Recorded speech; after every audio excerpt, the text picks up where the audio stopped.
বয়স কত হলে তাকে বার্ধক্য বলে? কত বয়স হলে একজন মানুষের অবসরে যাওয়া উচিত? এই প্রশ্নের উত্তর খুঁজে পেলাম না গিয়াসউদ্দিন চাচাকে দেখে। ৭৫ বছর বয়সেও চালিয়ে যাচ্ছে জীবনযুদ্ধ। এই বয়সেও ভারী বোঝা নিয়ে পথে পথে বিক্রি করে বেড়াচ্ছেন ঝালমুড়ি।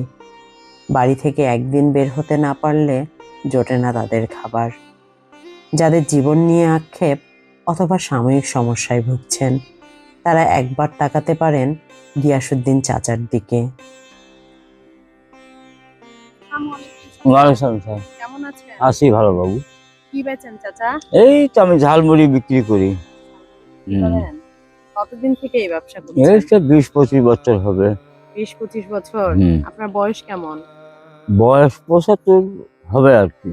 75 হবে। হুম। এই বয়সেও জীবিকার জন্য যুদ্ধ করে যাচ্ছেন। এখন তো উপায় নেই, আমার তো করার কিছু নাই। বিষয় বাড়িতে কে কে আছে আপনার? বাড়িতে আমার ছেলে আছে দুইটা, দুই জায়গায়, একটা বাসায় আছে একটা বাইরে।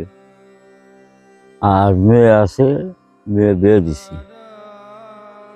ছেলেরা আপনাকে দেখে না? না, দেখে না।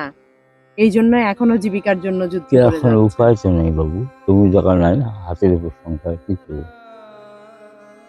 পরন্ত বিকেলের মতো চাচাও যেন নুইয়ে পড়েছে বয়স ও জীবিকার ভারে। জানি না তার এই জীবনযুদ্ধের শেষ কোথায়।